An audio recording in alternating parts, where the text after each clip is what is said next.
Welcome to Draw One Last Breath Horror Podcast. My name's Matt. I'm Butch. I'm Geordie Jingle Bells Paul. Welcome to episode 170. On this episode, we are watching a Charlie Steeds film, He Sees You When You're Sleeping.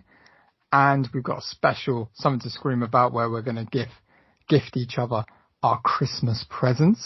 And our movie from the vault is from 2010 that I picked, Rare Exports, A Christmas Tale.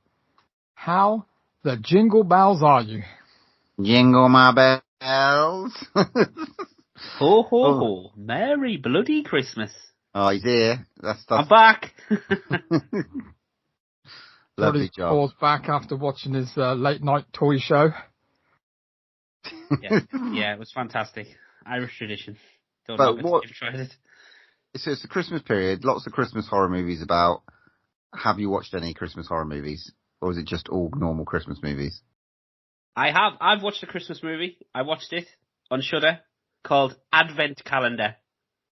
Good name. Okay, go on. What was it about? It sounds horrendous, but it's actually quite good. Basically, this is the premise of it. I'm going to try and make it sound good. Can I guess? Yeah. A paraplegic woman who was sort of injured in like a car crash. It's a Belgian film, right? And she was injured in like a car crash. Her friend gifts her this really like cool, ornate advent calendar. And it's like unlocked. It's like wooden and it's unlocked with keys and stuff. But basically, there's like rules. So it's like in German, and there's rules that say like, if you get rid. It's a bit like Hellraiser crossed with Jumanji. Okay. In the fact that she's got once she starts this advent calendar, she's got to see it through to the end, and it's got like a demon-y slant to it. But basically, every time she eats one of these chocolates, something happens in her life which benefits her. But there's a payoff to it, so something bad happens at the same time. It's actually quite good. I quite enjoyed it. It's not the greatest film in the world, but actually I quite enjoyed it. So yeah, it's on Shudder, so check that one out. Oh, okay. I've got a couple of Christmas horror movies. I watched one called The Mean One. I don't know if you can guess what that was about. Oh, God. Mr. Grinch? Yeah, it's little girl sort of witnesses the Grinch. It's Susie. It's what's her face? Was it Susie Lou or whatever the fuck her name is? But anyway, they sort of just do a complete parody of it, and like Grinch kills her mum, and then she basically like becomes like almost like a fucking MMA wrestler at the end and starts trying to take him down basically, and it's just like cat and mouse of her just like going after the Grinch basically. There's lots of fighting, he kills loads of people. It's not bad. It wasn't the worst thing I've seen. It was pretty funny actually. This one I thought was going to be a really interesting one because it's cool. It's got a great little pun name. I love this. Silent Bite. So that's on Amazon at the moment, and group of vampire girls hold up in a motel with some robbers. It started off really well. Like music was spot on. The sort of like graphics were sort of like a bit Sin City, and it's just very low rent in the end. So yeah, it didn't tickle my balls or anything on that one. A few kills here and there, but it's just a bit naff. But a great title, Silent Bite. I mean, that's worth a shot just for the title, right? So there we go. I watched a couple. Matt, you watched anything? I've watched Cuckoo. Any good? I'm on it. So is it worth the rent? Yeah, definitely. It's very interesting. An interesting watch. I can't really talk about it because it just will spoil the whole thing. So you really have to go and kind of watch it, really. With my 17 days off work, I will be definitely checking that one out. You just had to, didn't you? Lovely. Well, with my 2 days off work, I won't be watching it. You already did, so... Yeah, well, yeah. Relevant. Okay, cool. Anyone got any news? I mean, do you want to find out what else I've been watching? Or... Nah, what, you watched if you've watched other horror movies that aren't Christmas horror movies, I'm not interested. There, go on, what you got? To be fair, it was not a Christmas movie. Yeah, true. I watched a film called Merry Christmas. No, it's not called that. Just a couple that's worth mentioning. One's called Mr. Brooks, which is a serial killer film starring Kevin Costner and Demi Moore.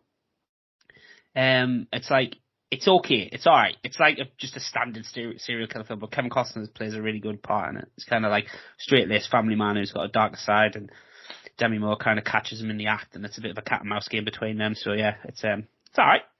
Worth a watch if you've got nothing else better to do. Then there was a really interesting one, which had it. It drew me in with the cast, to be fair, and I thought, Jesus, how have I never heard of this? Have you ever heard of a film called The Secret of Marrowbone? Yeah. Yeah, that's a bit of well, not old, but it's been out a while, isn't it? Yeah, have you seen it? No. Oh. It was at the cinema very briefly. Yeah, I remember Me and watching Butch it. saw a trailer for it, and it was on and off in a blink. Yeah. Because it's like Anna Taylor-Joy's in it. You've got one of the dudes from Stranger Things. Mia Goth's in it. Yeah, the cast is fantastic. Yeah, okay. It's a weird one, and but it's quite twisty and stuff. So it's not really a horror, but it's got horror bits in it. It's all right. It's all right. Again, worth a watch for the cast alone, really. But it's quite good. I can't really talk about it without spoiling it. I don't really want to spoil it, just in case you just want to watch it. So it looks a bit like that horror movie Winchester. Do you remember that one? No. It's not. There's a good. I try not to remember it. There's a good twist involved in there, that's all I'm going to say. All right. So it's definitely worth catching if you again you got nothing better to do. And then I rewatched with the missus the other night Violent Night. Oh yeah, which I thoroughly enjoyed again. So last year's treat. Which segues into the news quite nicely because there's going to be a silent. What was it called? You just said you watched Violent Night. Violent Night 2. Yeah, obviously. Yeah, brilliant. Why not? I mean, it's an easy win as far as I can see. So this has to be the estranged cousin of the main robber dude on a revenge mission against Santa, and he goes to the North Pole to kick the shit out of him, and then we following the Die Hard scenario. Yeah, 100%. Just do it. This time it's in an airport. Yeah, or he finds the North Pole, he goes back, and he starts slaughtering elves, and there's this big dust up between fucking mercenaries and elves and Santa. Let's do that. Why not, eh? Well, I've got some bloody news. I want to talk about the big one. I don't know, there's quite a few actually. 28 years later, the trailer popped out in the last couple of weeks. What's annoyed me a little bit, and I wanted to discuss, was all this fucking yabbering on about Cillian Murphy being the zombie in there. Clearly, I mean, obviously, I don't know what great marketing campaign they were trying to fucking pull. Nothing like him.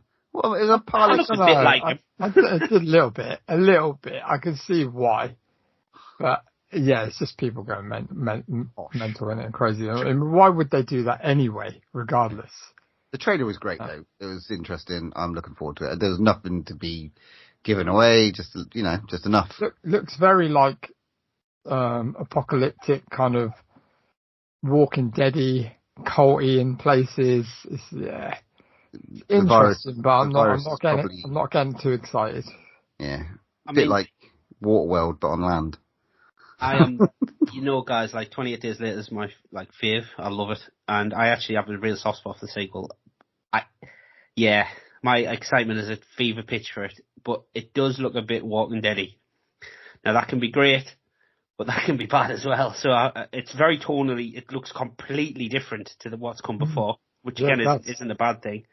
Doesn't look as great. Can't compare everything to The Walking Dead. I think there's a rage virus. It's more for me like Black Summer, like that TV series and stuff like that. I can't compare it to. I love Black Summer. But I suppose I know what you mean. They've got like the settlements. And stuff like that. Offshoots. It's kind of the way it's shot. It's kind of the colouring of it. It looks like it's not just the story. It's the way it's kind of coloured. When you think back to 28 weeks later, it was so shit the way it's filmed. The quality is not great. It's really grainy and. Which is what I liked about it. But that's the whole point. Yeah. Well, the new one's shot on an iPhone, isn't it? Yeah, but it just looks like it isn't. That's the thing. It's just got too good. It's too good. Like Too it's just, clean. yeah. They need to dirty it up a little bit. And I'm very excited. It's been shot back to back with the next one, and Nia DaCosta's director who did the Candyman remake, which I love. So I could be interested. Loved it. I've watched the trailer about 20 times. So yeah. Return of the Living Dead next year, so that could go up. That looks like a Christmas horror movie. Direct. Did you see the teaser trailer? Yeah. So what are you thinking about that then, Matt? Oh man. Yeah, but 100%. it looks Christmassy, right? Yeah, but the effects looks really cool. I was like, interesting. Oh, I'm interested. Like that could be really, really cool. Going on, I think it's a direct sequel from the first one, rather than like picking up from the second or third. Which I love both anyway. Yeah, brilliant. All three, man. That's something to look forward to next year. A bit of a surprise. Any of you boys got anything? Yeah, go on, Geordie Paul. Have you seen the Death of the Unicorn trailer? No. Fuck yeah, General Ortega, man. It just looks fun. It looks like, is it it must be from New Zealand. It just looks fucking batshit. It looks like A24, so obviously it's going to be a bit weird. I don't know if it's a pure horror. I think it looks more like a kind of comedy thriller type of thing, but it's got obviously, Paul Rudd, General Ortega, what's not to love, but it's like Tia Leone's in it and stuff. It looks quite good. The trailer, it kind of, I was like, what am I watching? And then it descends into some like creature feature with blood and guts and stuff. It looks mental, but it looks right up our street. So yeah, a bit like Cocaine Bear, I'd say, along those sorts of lines. Maybe with a little bit more far fetched, but we'll see. Yeah, a little bit more far fetched than Cocaine Bear. And then I'm surprised you didn't say. I mean, you might have seen it, not mentioned it, but you said Humanoids from the Deep's getting a 4K release in February, physical release. I mean, I've got a nice copy of that. Matt kindly got me a very nice copy of that. Have you watched that yet, Paul? I've not seen it yet, but I'll definitely watch it next year. I will definitely take advantage of that 4K release and buy it and enjoy. Yeah, a couple of other bits, guys. Just obviously, I'll probably talk more about this maybe later on in the next episode. But Nosferatu getting the 95% Rotten Tomatoes score. Looks banging. Heard good things. I've heard good things. I listened to the podcast the other day of, I can't remember the name of it now. The Boo Crew podcast, sorry, forgot about that. And they had an interview special with him and it was very, very interesting. Because he's quite a humble guy. Robert Eggers, is it? Yeah, Robert Eggers is quite a humble guy. And I think they got him right at the end of the junket and I think he was dead tired. But you know what they're like. They're so enthusiastic. I think they got the best out of him. Definitely worth a listen. That. Yeah. I don't know. I'm excited a little bit inside for this. I think I'm just quietly reserved. I'm not a huge vampire kind of fan. But I'm thinking like there's a lot of good talk about this. I'm trying not to get excited because I keep thinking Salem's Lot, and I keep thinking I don't know. I'm trying not to get excited. I haven't even seen the original Nosferatu, so like that's on the list to watch. But I love vampires and all that shit, all in their twinkly form or whatever form it they come in. So yeah, looking forward to see another lore. I mean, the cast is spectacular. So who knows? The last bit of news I've got is: have you seen the real Ghostbusters pop vinyls? The cartoon based on the cartoon. Yeah, you sent me a photo, didn't you? Oh my god, Be Still might beat them. I'm definitely getting them when they come out. Classic. They are awesome. Can't beat a bit of real Ghostbusters, man. Nope. Love it. I've got a couple of bits to go through. Talking of Funkos, they've revealed a new Beetlejuice on the Grave pop. There's Gizmo with the bow from Gremlins 2. Oh, lovely. And there's another Beetlejuice Lydia Deetz Funko they're bringing out, I think, early next year, which is pretty interesting. And do you remember that film in 2020, The Relic, that I think we covered it, didn't we? Relic. We didn't, but I know what you're talking about. Did we? I thought we covered it, but yeah. So basically, there is a new film coming out by the same director called Saccharine. It looks really interesting. So it basically follows Hannah, a lovelorn medical student who becomes terrorized by a hungry ghost after taking part in an obscure weight loss craze, eating human ashes. Okay. Wow. Mental. Yeah, so that looks crazy. I mean, and there's no trailer, but I like the sound of that, and there's like a little picture of it as well. Yeah, I think that's probably one to keep an eye out, because that sounds like it could be a bit of a body horror kind of fucked up ghost story. So I'm looking forward to that for next year. And I want to talk about really quickly, I checked out, there's a guy I follow, his podcast, and it's called A Year in Horror, and he's quite good. His name's Paul Waller, not Weller, Paul Waller. And basically he does basically talk about years of horror. He takes a year and he talks about horror, but he does these little one episodes where he grabs someone from the music scene and talks to them about like their favorite horror movies and stuff. But on the most recent episode, he's got one of the guys from Gwar, the lead singer. Basically, yeah, from Gwar. You know, the guys that dress up in the big monster outfits and they play live.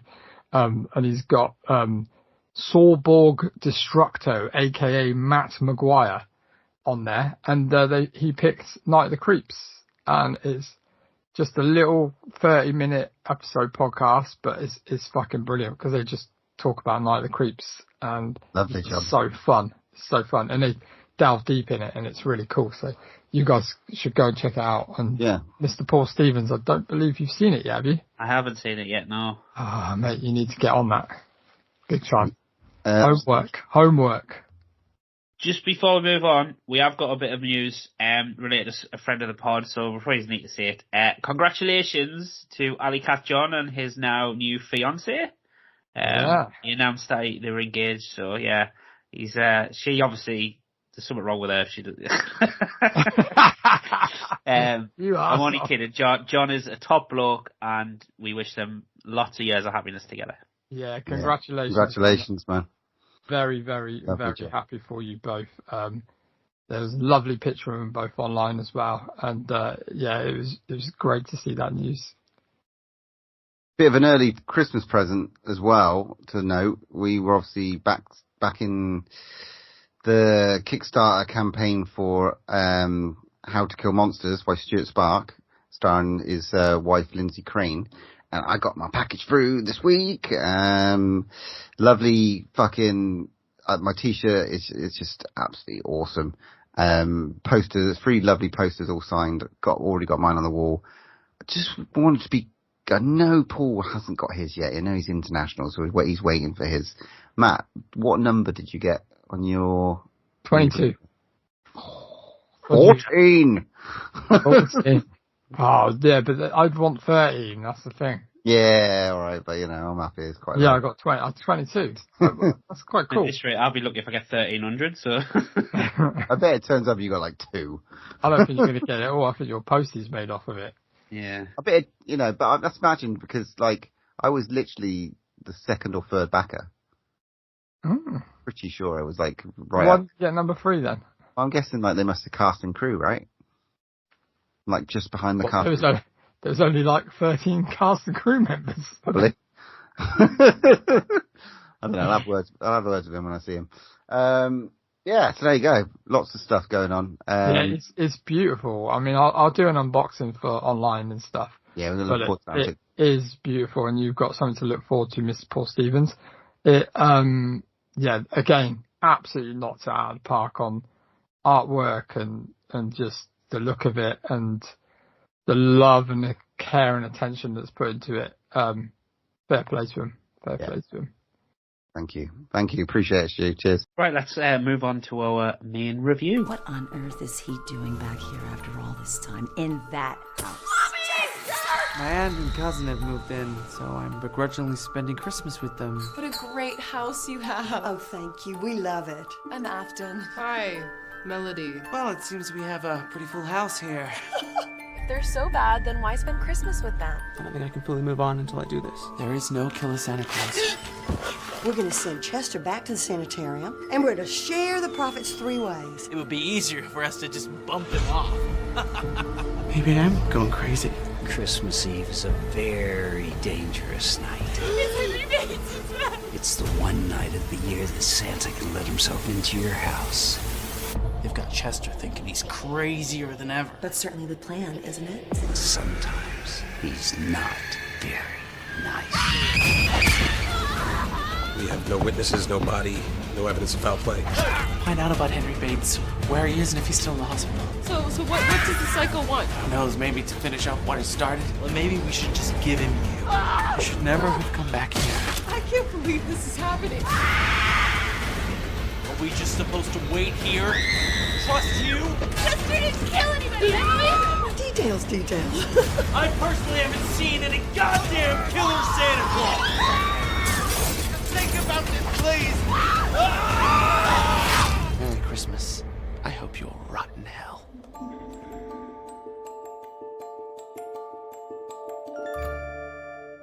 Okay, this episode's main review from director Charlie Steeds, friend of the pod, writer David Lennox. He Sees You When You're Sleeping. Lovely little Christmas horror movie, slasher. Little synopsis for you. Chester returns to his home after witnessing his parents' murders 17 years ago by a killer dressed as Santa. A new Santa killer begins killing his relatives. Chester questions if the killer returned or if a more terrifying truth exists. I mean, this is interesting. Like a movie following David Lennox as Chester coming back to his hometown.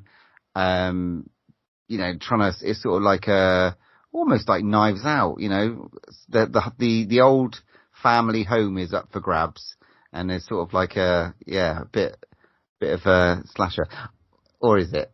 I mean, this reminded me of I would love to compare this to say, the slasher we watched the other week,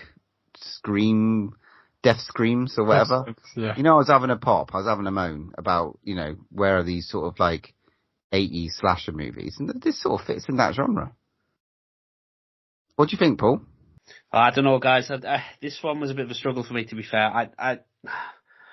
I think in there somewhere is a decent idea for a kind of a slasher film, but I don't think it either went. I don't think it went far enough with its kind of central concept, if that makes sense.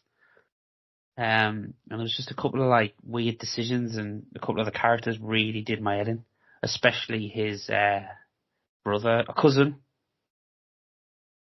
Was that Burke? Yeah, he was a Burke. Burke Riley.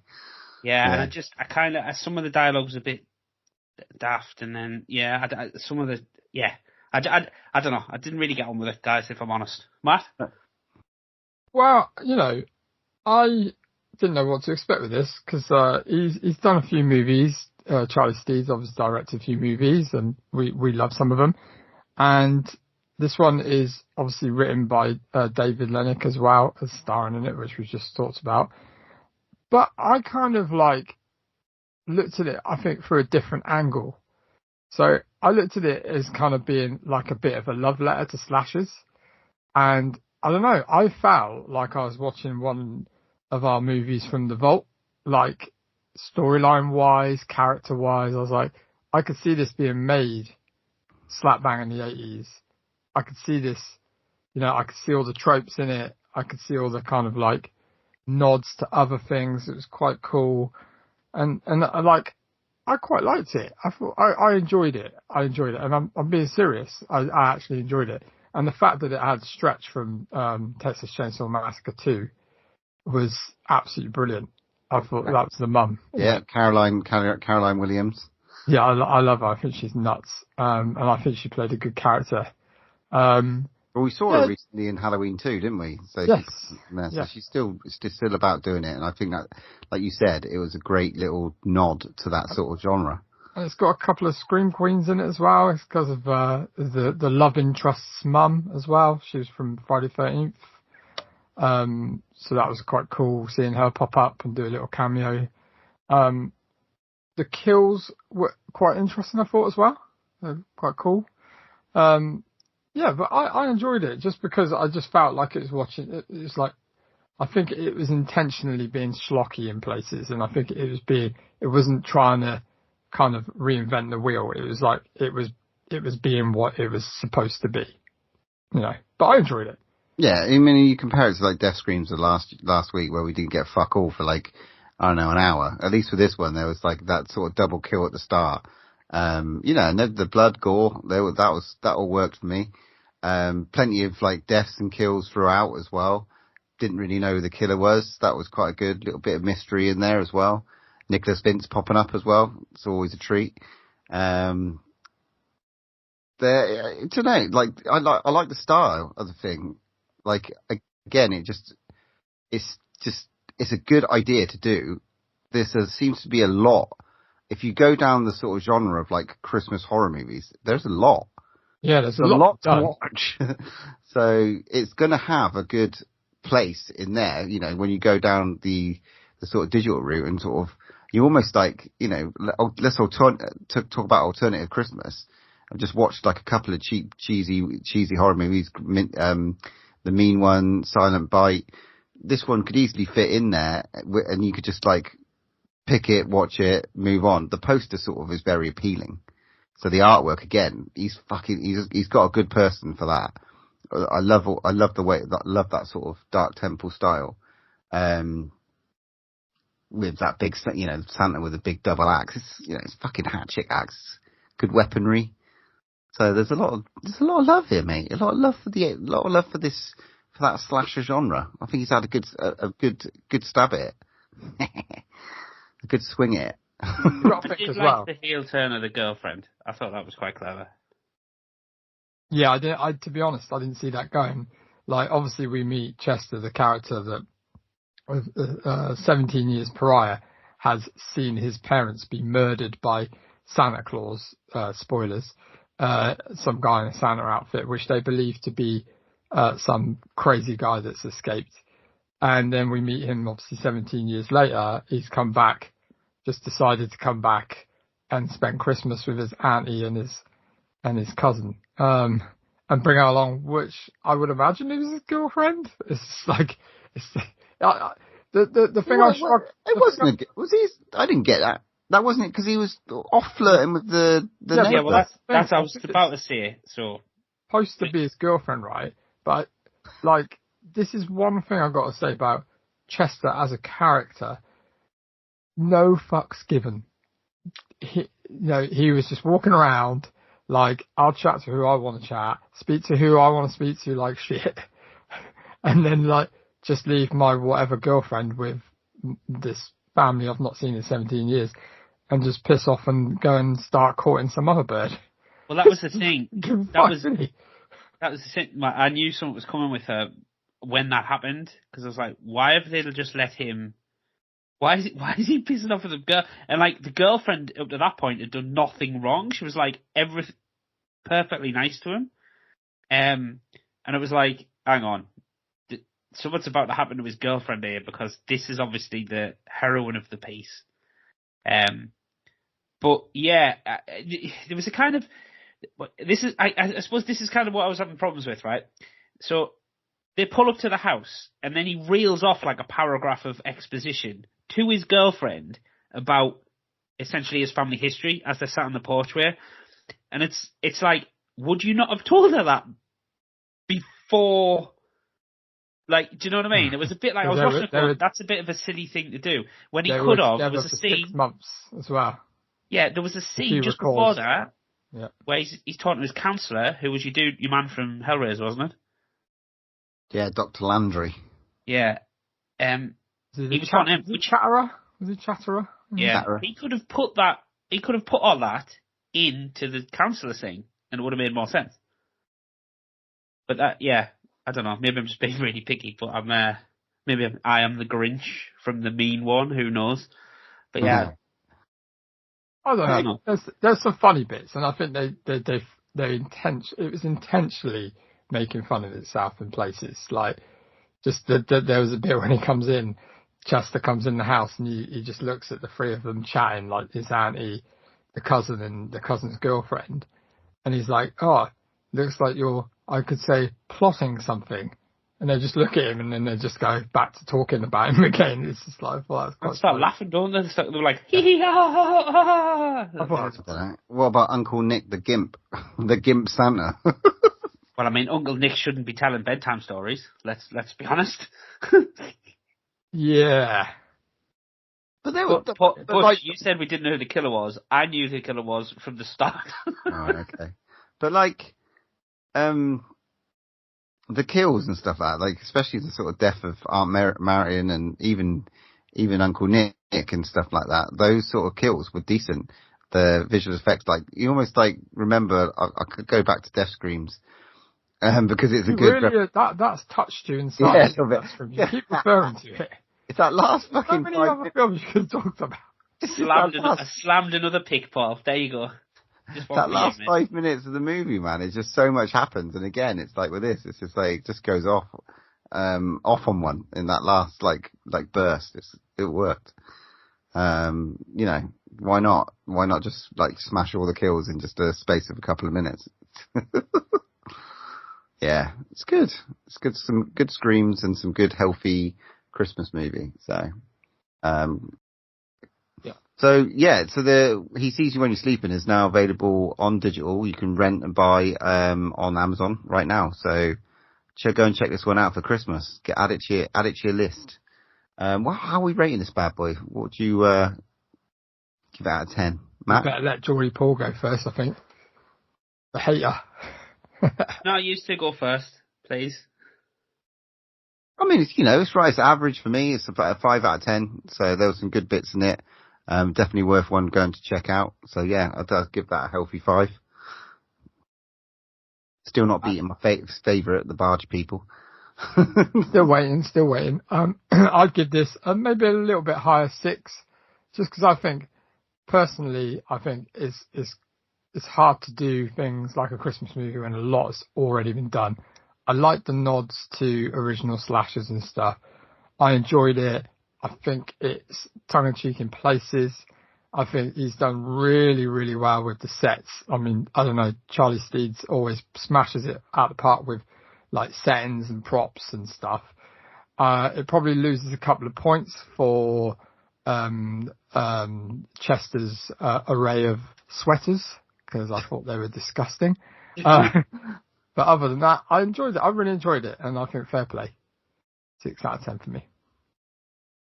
Okay, well I'll make it an average, and so I'll give it a 4 out of 10. Not my bag, baby, but not your bag, baby. I've seen worse. I think like you need to watch Barge People. I'll see if Charlie's can send me over a link to Barge People. Cool. It's just such a fun fucking movie. Yeah, I love the movie. Okay, cool. There we go. He sees you when you're sleeping. Next. He sees you when you're sleeping. Very good. He sees you when you're awake. Next episode, though, will be a first of 2025, and Nosferatu is out. Nosferatu. Also, I know there's a Street Trash remake bubbling around somewhere as well. So we got a couple of we're definitely going to talk about Nosferatu at some point, but we'll see when we get there. All right, cool. Okay, well, let's move on to our Something to Scream About.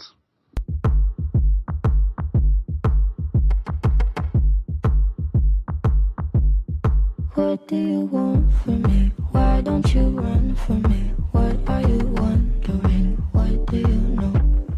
Why aren't you scared of me? Why do you care for me? When we all fall asleep, where do we go?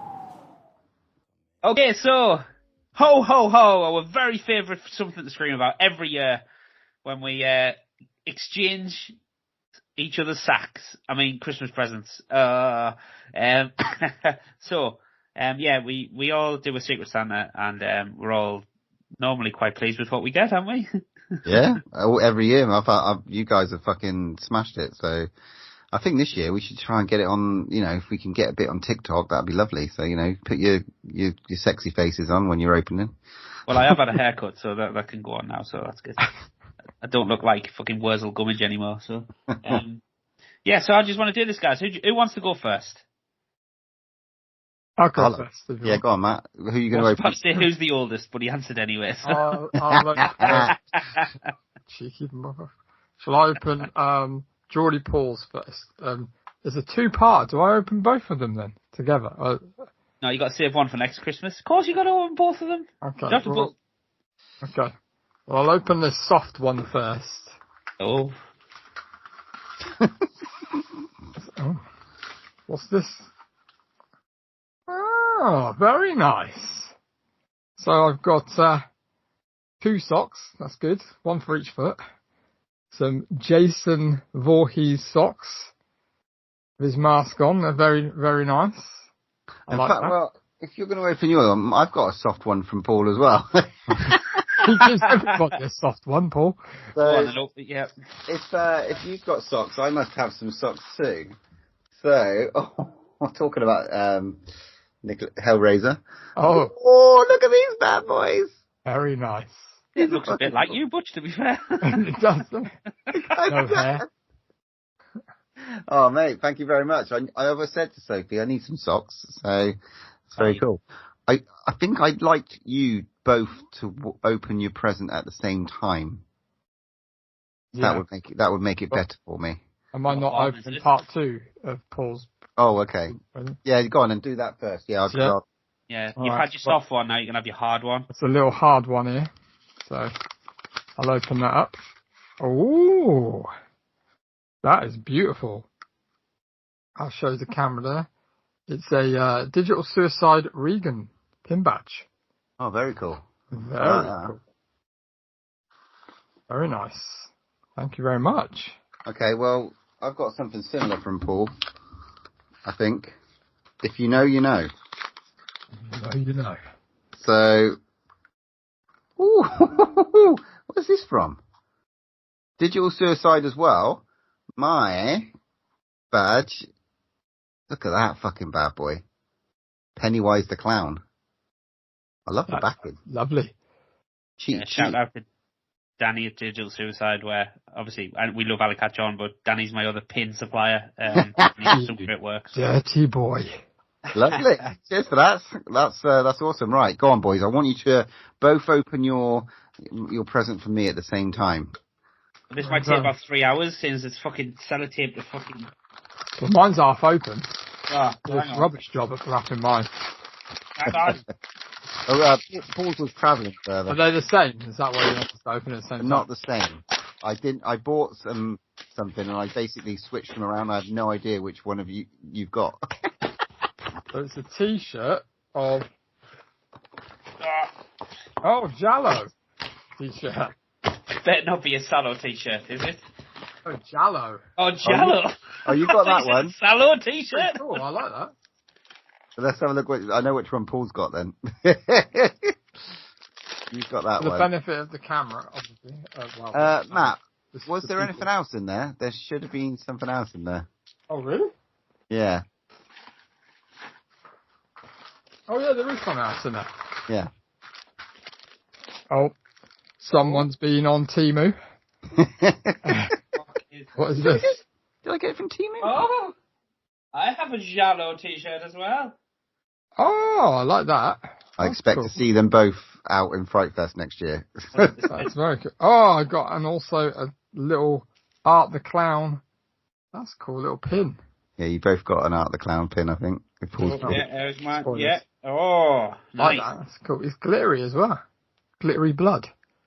That's cool. Beautiful. You guys need to get an Art the Clown pin. Thank you very much, Butch. There you go. Buddy. You boys have to open the little one first. There should be 2. We all bought each of the pin badges. I mean, it's the thing this year. I feel really bad for Alicat John now. We've got them all. I've got a lovely little Beetlejuice worm. Not bigger than my worm. What do you get for Christmas? Oh, mate, these are great additions. You love sellotape, you said, don't you? You opening the little one, yeah? Yeah. Okay. Well, actually, my daughter Monroe wrapped those. I got her to wrap them. I'm terrible at wrapping. Oh my God. Geordie Paul's having trouble. Do do do do. I'm not actually getting into it. Oh, look at him. Bite it. Bite it. That's what she said. Oh. Ta-da! Right. He's got in it. He's got in it. Maybe some good sound effects down this Lord way. almighty. Jesus, wet. Oh my God! Jesus Christ, man! You're me. I have a pin badge. Buffalo Bills body lotion. That's fucking naughty. You rub it on your skin. Only with your tail between your legs. Yeah. Right then. Eyes. This is a big. Yeah, you have to open this one together. Uh, I don't think. I'm afraid I don't think I beat it my last week. It's for your offices, and Geordie Port's for your geek room when you get it.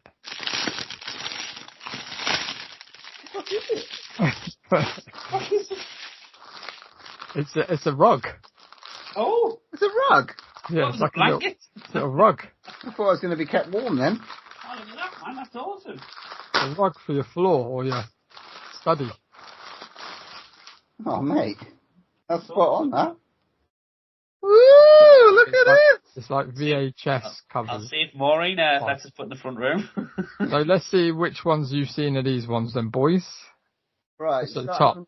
Starting from the top. I don't know, I can't make that one out. Reanimate. Reanimated. That, yeah. Tick. Fright Night. Tick. Puppet Master, tick. Army of Darkness, tick. Evil Dead, tick. What's that? Troll 2. Troll 2. Troll. I'm terrified of Troll 2. Thanks. Haven't seen Troll or Troll 2. Oh, what? No. Troll's one for the pod, man. Candyman, yeah. Leprechaun, yeah, I've got all 5 of them. That don't surprise me. Silence of the Lambs, yeah. Texas Chainsaw Massacre, but that's not the original one, is it? I've seen that one too, though. Child's Play, Hellraiser, of course, Nightmare on Elm Street, and then Halloween right at the end. Mate, that's fucking quality. I hope it fits on the floors. I'm going to put that in the kitchen. Mine will go when the house gets built, Matt. Yeah, that's what I thought. I thought you could have it for your man cave. Oh, there you go. It's like I've got a red carpet for my room. Awesome. Cool. You're welcome. Thank you very much, guys. Yeah, cheers, boys. Yeah, lovely job. It was hard work this year. Yeah, Christmas sort of kind of crept up on me, so I was a bit panicking, so. I wanted to get something shallow. I had to get, but it was like literally t-shirts was the only thing. And you got the right right bottle of that whiskey. Oh, that would have been nice. Why have you got me a bottle of fucking Jameson's? Well, you should remember. It's cool because like Matt's is like almost like the what was that last movie? Opera, you know, Opera, like the sneaky guy in the back. It's always a hat in it. It's got the hat. I like that. It's cool. I'll definitely wear that. Good. Cheers, boys. Merry Christmas. Merry Christmas, mate. Merry Christmas, you filthy animals. Right, we'll get some of that footage on TikTok so you can all see. I'll try and take a picture of this rug and send it to Matt. Yeah, that's fucking cool. It's like a red carpet. Very nice, very nice. All right, well, have all that cheeriness, all that festive glee. Let's move on to our movie from the vault.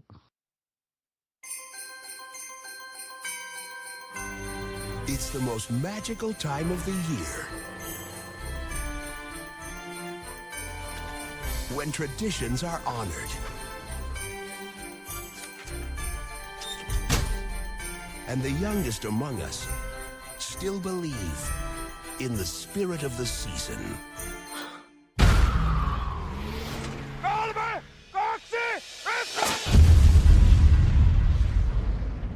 We found something else than just plain rocks and dirt. This mountain is like a giant icebox. For storing what? Drill deeper. Prepare the dynamite. You have a grave to rob.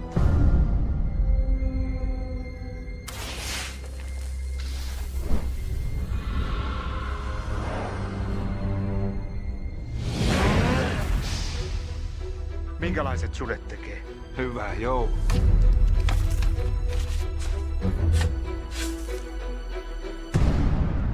Isä! Vetti on viety!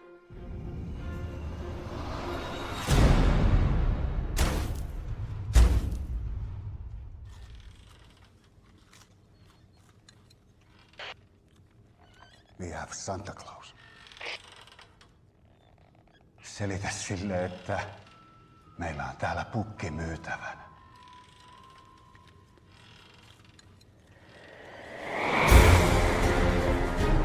He sees you when you're sleeping. He knows when you're awake. He knows if you've been bad or good. And he doesn't give up.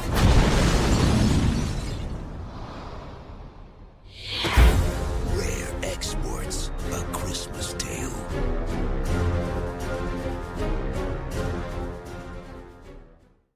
Okay, so this episode's movie from the vault I picked, and it's got to be a Christmas movie, obviously at Christmas time, and I picked Rare Exports. On Christmas Eve in Finland, Santa Claus is unearthed in an archaeological dig. Soon after, children start disappearing, leading a boy and his father to capture Santa, and with the help of his fellow hunters, they look to sell him back to the corporation. Dun, dun, dun. I've never seen this movie, but I used to pick it up and look at the cover and think, this looks really interesting. Finnish as well, which is, I don't know, have we done any of Finnish movies? Yeah. Scandinavian. We haven't done that. So I feel like I'll badge it under with like, the likes of Dead Snow and Troll, yeah. Probably even like, what's that? Speak No Evil. Dead Prey. Is it Prey or Dead Prey? The one as well. They've got a good plethora of. They do well. Like Mad Heidi. Let the right one in. Let the right one in. So yeah, this was an interesting one. I really liked it. Like, I thought it was. I didn't think I was going to. I thought the title was a bit weird, and I thought I didn't really know it was going to go. But honestly, I got on with it. It was just subtle. It is a really interesting story, told very well from like the kid actor was like really good. I thought. I mean, the story's bonkers, right? They're mining a fucking big mountain to try and free a proper old Santa, not the Santa as we would know it, but Krampus, I suppose, which was quite interesting. And he's a big fuck off monster, but it doesn't quite go into that. Yeah, fucking spoilers all day, man. But it follows his army of elves, his little helpers and stuff like that. Which I thought little. Well, some were little. We'll get onto that. Yeah, I don't know. I got on with it. It worked. There was just something about the story, and there's something that it was just quite, I don't know, lovable, really, in its approach to sort of into the approach of it all, told through the kids. Yeah. Jordy Paul, what do you Well, think? I mean, first off, I kind of have to thank you, Matt, because I've had this film for about, well, when did it come out? I bought it. I bought it on DVD years ago, and it was sat in the plastic for years and years. So I finally unwrapped it. I saw the joy on your face when I said it, and it was just like, I've got this one. I've got this. Now I've never seen it, but it was something that I picked up, and it was quite cheap when I bought it. To be fair, I thought I'll watch that one day, and I nearly picked it last year. Oh. So I was very close to picking it, but I went in a different direction. But yeah, I fucking loved it. It's right up my street. Wasn't it just fucking weird? Bonkers. Bonkers, yeah. But Bonkers done really, really well. And it's like, what kind of film is it? It's a film of all sorts. Comedy, horror, family, kids, Christmas, done. I thought it was brilliant. From start to finish, I thought it was, like, from the start, the evil fucking Indiana Jones-esque villains. Enough the mountain for treasure. I just thought it was great, guys. I really did. I really enjoyed it. I thought it was a right treat, and it's probably something I'm going to watch more than once, definitely. So yeah. Matt?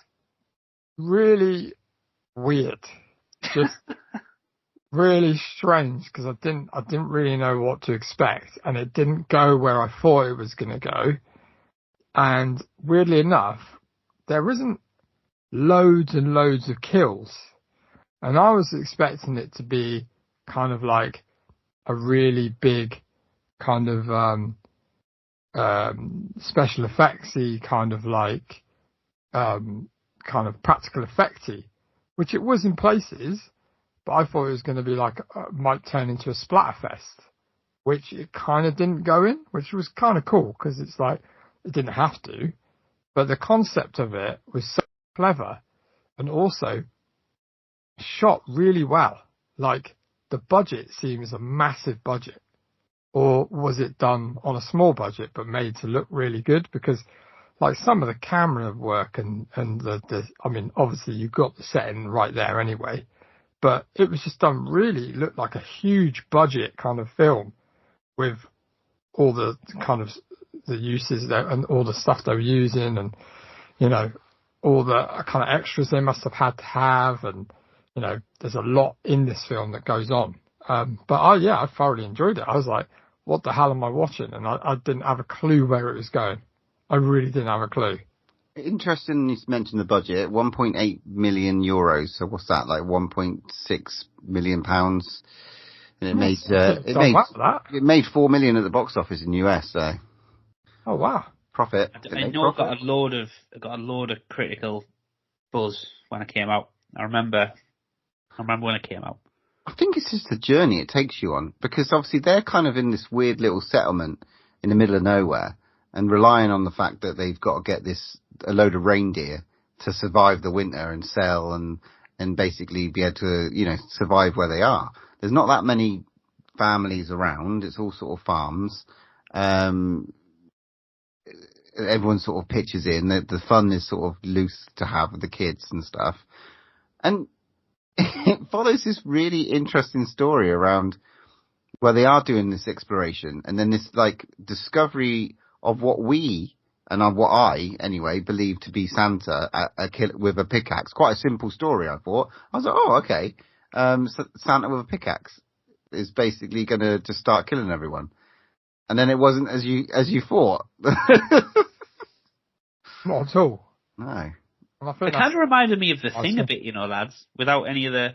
Well, that's what I thought it was going to be. The kind of cluelessness, though, of them all. Because they kind of thought they knew what was going on, but then it kind of unraveled. Then they thought they knew what was going on, and it kind of unraveled again. Then they thought they knew what was going on, and it was kind of like bumbling through. A bit like what happens in The Thing, where they're all just like, I have no idea what's happening in this situation. And as the audience watching it, they take you along with their ride, going, what is going on? And I just thought, so it definitely reminded me of The Thing from that storytelling point of view. I also thought the kid in it was brilliant, that played Pitari, the little kid. I thought he was really, really a good little actor as well. Like, it was really weird because there's like, obviously there's this storyline running through it where it looks like he's lost his mother and he's living with his dad, and his dad's kind of like he's a man's man, he's a butcher, isn't he, and doesn't show a lot of love. And I felt quite bad for the kid, because like he's quite a not timid, like does a lot on his own and stuff, and you can just see he's trying to get a bit of acknowledgement from his father, and kind of be accepted as kind of being, you know, himself. And it's quite funny how it runs through the film, and it's just like the little underlining is he just wants love from his father, and what he's got to do to prove it. And I thought that was a real nice touch storyline throughout it as well. I thought it was quite cool. But it does set up nicely because he's got all the old Santa legends and the whole Krampus thing. And that book, man, he's going through is awesome. Like Santa's not really, he just steals naughty children, essentially. That's basically the gist of it. So he's like, oh, we've got to be good. Well, it's kind of like this Santa origin story, isn't it? in a really sort of sick sort of way. Well, by the end of it, it is. Yeah. So, I mean, obviously you're saying that they have to be good, and he wants to remain good. But the thing is, what they've done, him and his mate, the kid's mate, they've gone to have a look at what's going on this mountain where they're excavating, and they've clipped the fence where the exploration's going on.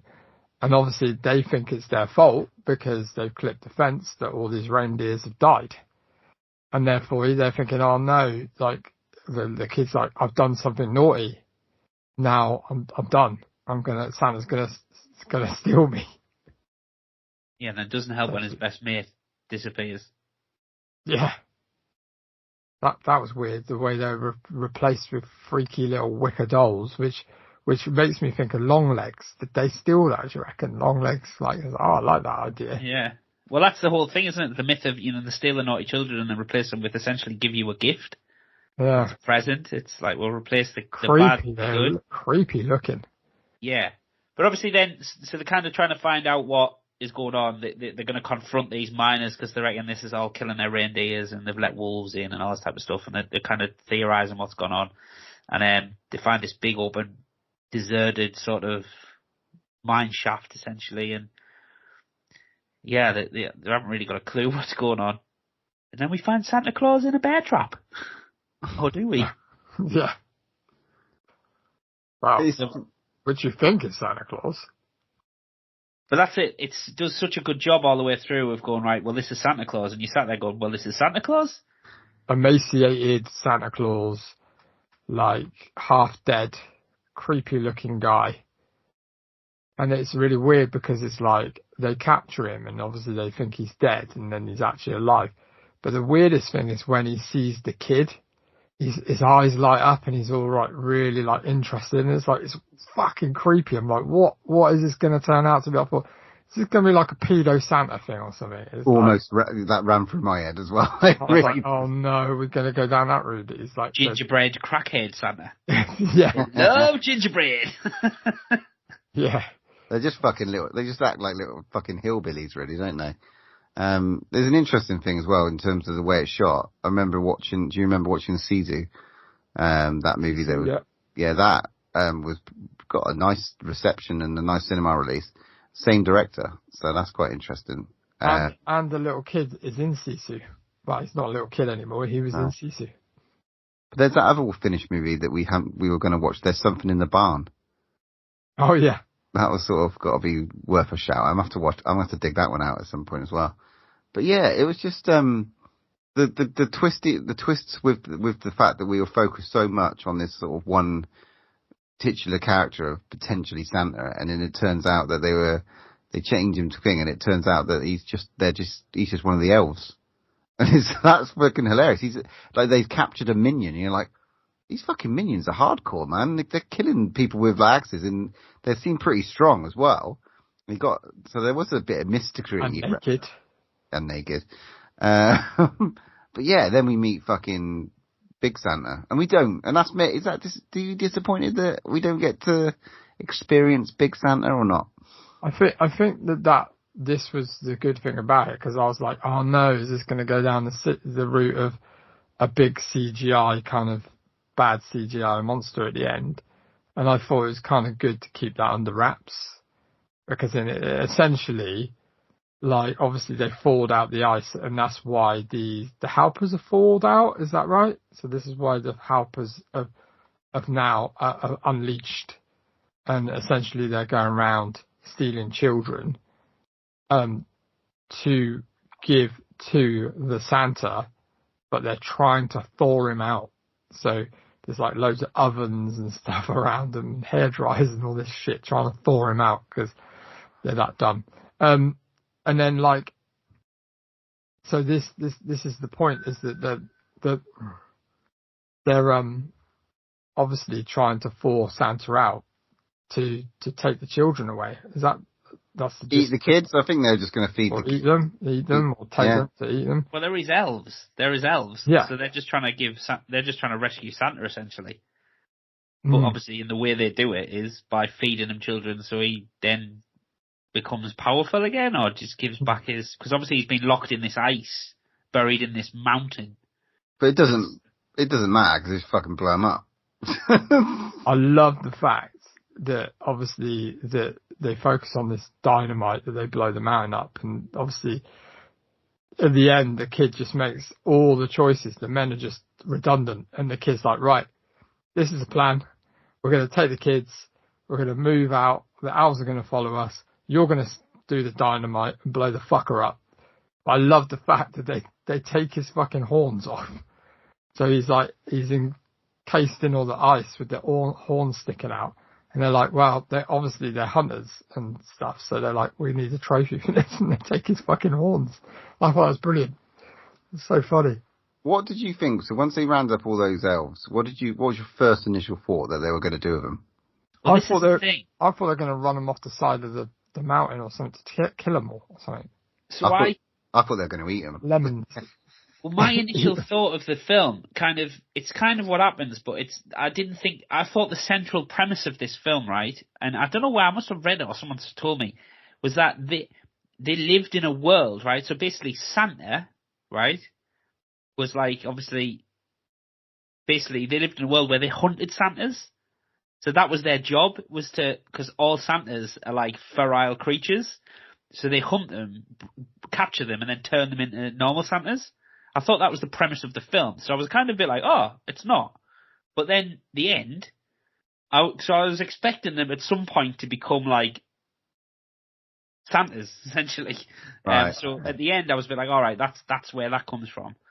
But I love how it kind of turned it on its head. They're fighting them. They're like terrified of them. They're going to be like, and then it just flips. And now, actually, we don't need reindeers anymore. We have this is our money spinner now. We have a business now. They're providing the world with generic Santa Clauses. Yeah, imagine store-bought Santa, right? Yeah. Or they're just going to go and steal children. Yeah. Or they they train them, don't they? That's fucking hilarious. I love the ending. It's brilliant. I just think it's so funny. Yeah, bonkers. Really, really bored. Really, really bonkers, and a really interesting pick, Matt. Because at first, when you said it, I was like, okay, this is going to be shit. It's one that I just picked up, and I've always seen it in lists, and loads of people really rate it. And obviously, I Google Christmas horror movies just to check. We've done a lot of stuff that's out there. There are a few that we're missing. We've got in our back pocket for other years, but yeah, this one really just kept popping up, and I was like, "This is really interesting." I just remember picking it up at work and looking at the cover, never getting around to watch it. But I'm really happy. Like you just said, Paul. Like, it's definitely a one that I'll pick up and watch again, just because it's just so cool and batshit and crazy and interesting. And how has there not been a Rare Exports 2 or something like that?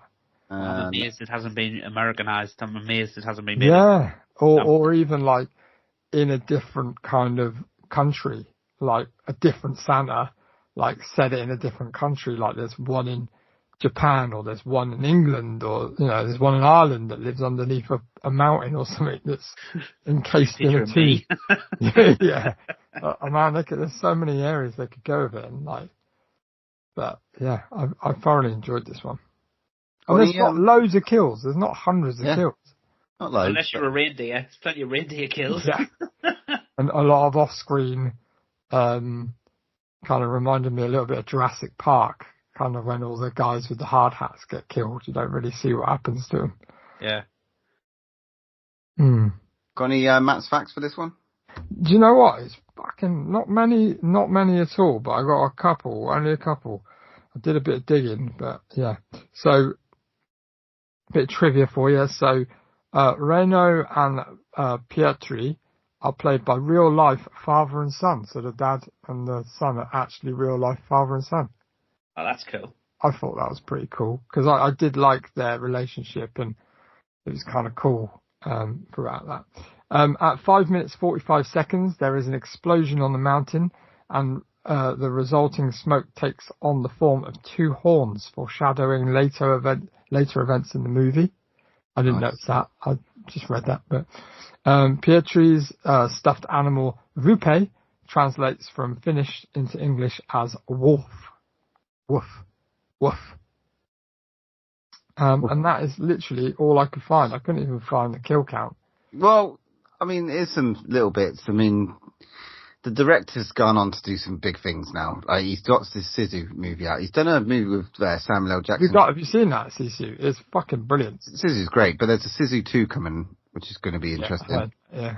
But he did a movie with Samuel L. Jackson and the kid.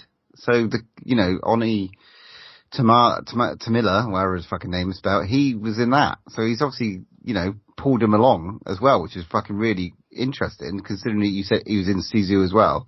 That's quite a nice. I like that when directors sort of just don't forget who he's got a fucking good thing with that kid, and he should really nurture that talent. So yeah, really, really good. Well done, Matt. Fucking really big surprise. So that was cool. Nice touch. How would you put a number on it? I'll give it to Mr. Stevens first. Go on. I'm going to give it 8 out of 10. I thoroughly enjoyed it. I thought it was really, really good, and one that I will definitely watch again. So yeah, they're highly recommended. Yeah, I think I'm an 8 on this as well, because I thoroughly enjoyed it, and I just thought it was so different. And it's nice to see films like that just pull out crazy things out of the bag to test your kind of to test you to kind of keep you engaged all the way through it. And it totally kept me engaged, and I thought it was great. All right. I will, third that, and I'm going to put on 8 on it as well. Yeah. Draw on Last Breath, 8 out of 10. Smashing. Rare Exports, A Christmas Tale. Go check it out. Right then. It's my pick for the first film of 2025. Oh, you better make a good one, mate. But shit, you're in trouble. No idea, never seen it. Oh no, there we go. I'm going to go back to, we haven't done Stephen King for a while, so I'm going to pick a Stephen King out of the vault. But it's a weird, I don't know what to expect from it. I'm going to go for Needful Things. Oh, I really thought that you were going to pull out the Langoliers. I couldn't find the Langoliers. He's listed Langoliers. Thank God. But it's got not James Caan. It's got the dude who's in A History of Violence. I can never remember his name. The sort of guy with the dodgy eye. Who I can't remember his name. He's like a good villain, good bad guy. But he's in it. But yeah, it's on Amazon Prime. So have you guys seen it? Geordie Paul hopes it's on Amazon Prime. It's on your Amazon Prime. I think I have seen this before, guys. I've not seen it. I've definitely read the book. The concept, Matt, is about a shop, basically. Is it vampires? No. Okay. Shop where you could, Simpsons have done it. I think Rick and Morty have done it, sort of thing, in terms of an episode based on it. So it's been done. I don't know, it could be quite interesting. Well, I've not seen it, and that's quite cool. So nice to see a Stephen King film that I haven't seen. Awesome. Max von Sydow from The Exorcist. You did mean him, didn't you? Who's in it? Yeah. Is that what you meant? There's a good villain. There's a great villain in The Exorcist. Being the merciless, Paul. Right, hang on, because that's not who I saw in the fucking poster. So have I got the right fucking? Do you mean Ed Harris? Do you mean Ed Harris? Ed Harris is in it, right? Yeah, but he's not the villain in it, though. All right, whatever. So Ed Harris is who I was talking about. Okay, I'm over it. So yeah, it was Ed Harris, but there you go. The Rock. Was he in The Rock? The Rock's in it.